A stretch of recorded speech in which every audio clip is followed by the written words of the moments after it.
So I don't know if Mateen has shared with you. Have you been able to sign the media release form?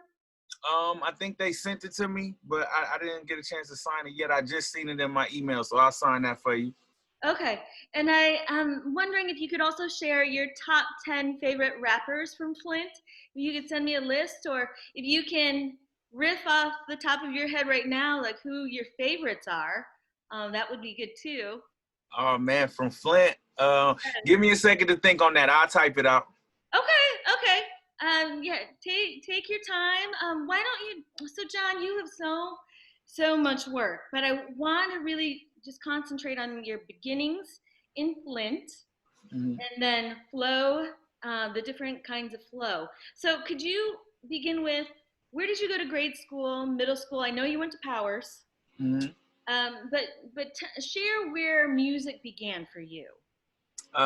Music began for me um, right while I was in my mom's stomach, because my dad is a musician as well, and he plays the guitar, he plays the keyboard, he plays the drums. So for me, I was hearing music. My mom's always telling me that my dad would play the guitar to her stomach. You know what I'm saying, while she was pregnant, and then of course, when I was born, I was growing up seeing my dad and all of these different bands growing up. So I would go to his rehearsal, or I would watch him rehearse in the basement and just sit there and marvel at my dad playing these instruments. And so music was kind of embedded in me, from even before I was born. So, but when it comes to hip hop, that goes to my sister. My sister was a huge hip hop fan. Like before that, I was listening to alternative rock. I was listening to oldies, soul music. I was listening to everything but hip hop. Like I dug hip hop, but it was other genres of music that kind of caught me earlier on. But then my sister was bringing home, Tupac, Boss, Dr. Dre, Snoop Dogg. She was bringing home hip hop influenced stuff, Aaliyah, Missy Elliott. Like, so that's where it kind of, and then that's where it kind of, turned on for me when she brought home. It was a Master P CD, and that was what made me want to start rapping. When she turned me on to that, and I'm hearing all of the hip hop that she was bringing into the house, that's what kind of, it was like I was always trying to find my place in music. I knew I wanted to do music, but I didn't know where I kind of fit in. So then when I got deep into hip hop, it was like, yo, I can do that. You know what I'm saying? I know I can do that. And so then I started producing and writing my own rhymes. So when did your sister come home with Tupac and Missy Elliott? What, was it when you were in grade school? Yeah, that would be oh, when you ask, oh yeah, you asked the question, where did I go to grade school? I'm sorry. I went to grade school at St. John Vianney. It's on Bagley Street in Flint, Michigan. So I yeah, went this was, there too. huh? I went there too. Oh snap, you went to SJV? I did when it was Donovan Mayotte. That's so crazy. Yes, when it was Donovan Mayotte. Yes. That's crazy. Small world, man. So I know Mr. Sims, and then I know all the people from Powers, and so I'm Yes. so happy that we were able to finally connect. So Absolutely. yeah, so when was it when you became a producer? Was it at SJV, or was it Yes. at Powers? Yeah, it was actually at SJV, because I would say I was more so I more so wanted to be a producer than a rapper anyway. When my sister came home with those CDs, it was, my whole life. From, like I said, she was always into hip hop. She, back when it was MC Hammer and Salt and Pepper and TLC, you know what I'm saying? And she was always into it. So I kind of got into it around sixth grade, seventh grade. So that would be like 96, 97. And so that's when the first thing I did was I learned how to play No Limit Soldiers by Master P on the keyboard. And it was like from that point, I knew that I could play music by ear.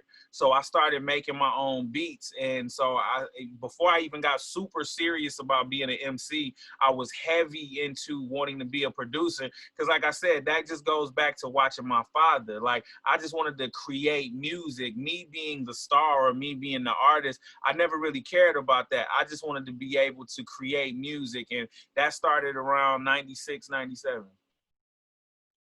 Okay, so that was one of my questions: is how does a musical process begin? Uh, so you start hearing beats before you even start thinking about the lyrics and the words. Is that correct? Can you Yeah, kind of absolutely. take Yeah, me for through that? Okay, absolutely. Yeah, for me, music is a feeling. You know what I'm saying? It's music is the interpretation of my emotions. You know, if I wake up that day and I'm feeling super excited and energetic, I start thinking of what sounds and what chord progressions fully, encompass the way that I'm feeling at that time. If I'm in a down mood, it'll be music that reflects that. So my whole process is going in the studio with the feeling, like knowing how I feel or what I'm trying to get across. And sometimes it might start with me messing around on the keys. It might start with a sample. It might start with who knows, but I'll just take whatever vibe or whatever mood I'm in that day and I'll bring it into the studio. And another cool part about just production and how I've grown as a producer is I work with a lot of musicians now.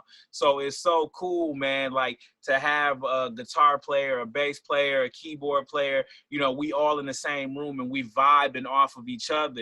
I'll come down with the initial idea and then we'll all just start basically having a jam session and then that'll turn into the record. So, what are the conditions when you're collaborating? Is it Do you have a certain time of day that you like to work? Does it Uh, have to be that? Does the lighting have to be a certain way? So, kind of talk about the environmental conditions of getting into the creative process.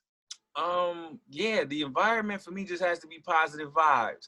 I'm a go with the flow type dude. So if any of the musicians needed like incense burning or candles or so, I'm cool with that. I've worked with musicians before that have requested some crazy stuff like in the studio, like certain things that they want on the TVs while we create. Like, and it's like with me, it's like I'm all about whatever helps get that person to that point of their maximum potential of creativity. So it's like whatever you need on the TVs down here, whatever you need, I'm down for it. Let's create. But for me personally, I just need good vibes. I just need that energy, smiling faces, good vibes, and everybody just being willing to be unselfish with their creativity, and we all just put something beautiful together.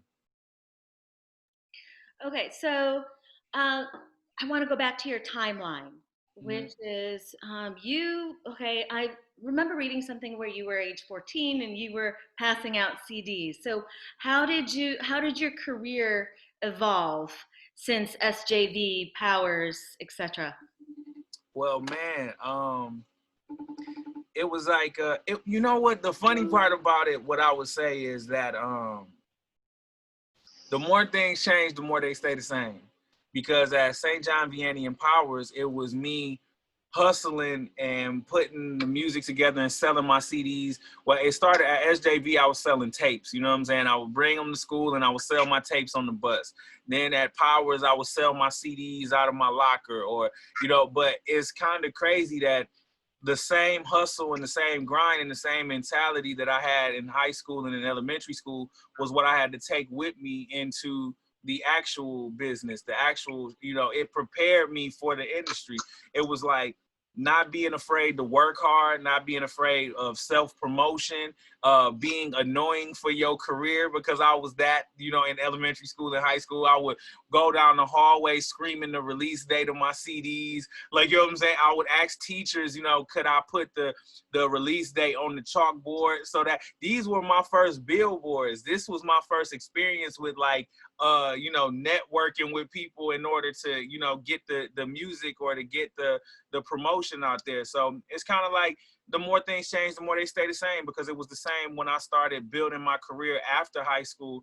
It was like being willing to do whatever. After high school, I remember I would get on Greyhound buses with like 1,000 CDs, like in a duffel bag, and I would go from city to city and state to state on the Greyhound and pass out my music and just do whatever was necessary. I would stay up all times of night. This is when MySpace was popping. I would stay up on MySpace and be direct messaging people and letting them know about the music. And the more, the older I get and the deeper I get into creating my brand and creating my company, I take that same mentality even now. There can't be anything that you won't do, what I'm saying, for your success. Like, of course, don't compromise your morals or your principles, but as far as like work ethic, ever since I was 12 years old, it was, I'm going to do whatever it needs to be done to chase and capture that dream. And it's the same thing now. You know, there's nothing like, even to this day, if I'm on Twitter, if I'm on Instagram, every fan that hits me up, I try to hit them back and let them know that I appreciate them and thank them for the support. And so it's the same thing, you know, just the same, go hard, work hard, stop at nothing to get where you're trying to go. So, how old were you when you created All Varsity the record label? Oh man, that's the original AVM was created when I would say 15. So it's went through different incarnations, but the actual All Varsity and me coming up with a label, that was when I was 15 years old. So, how at 15 years old does one think of coming up with their own label?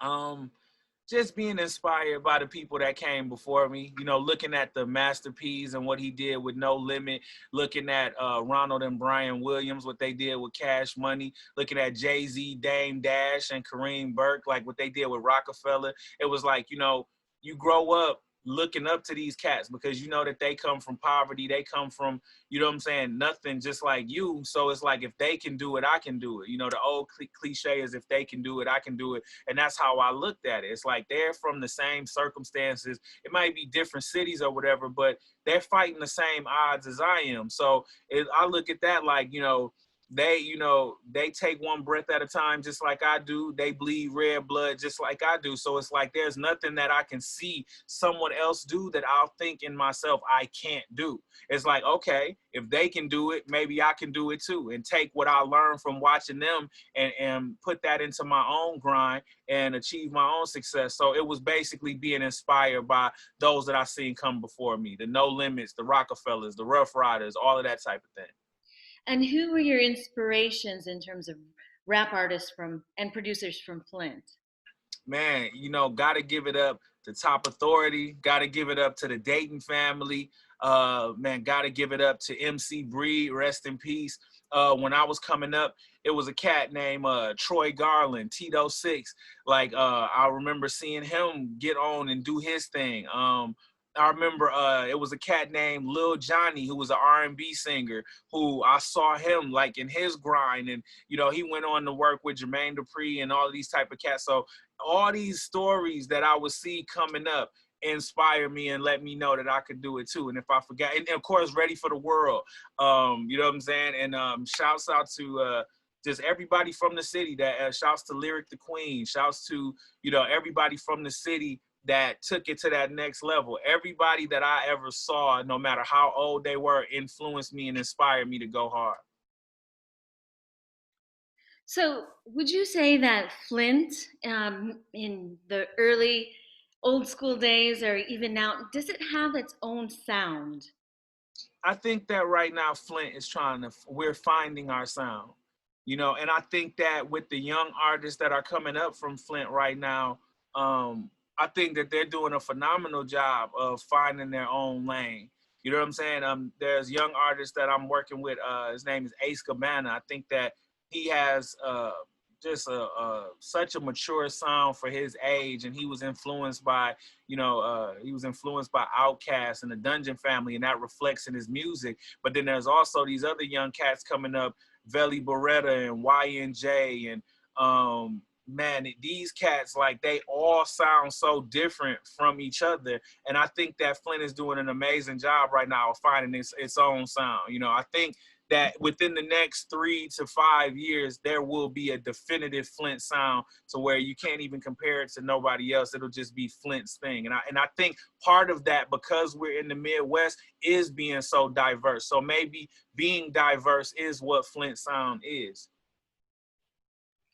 So it's diverse right now, but how about in the early '90s Yeah. when you were starting to produce and starting to put your own lyrics together? What was the Flint sound like? I think when I was coming up, Flint sound was just super gangster. It was just, you know what I'm saying, just super duper. It was aggressive. You know what I'm saying? It was super aggressive, super gangster.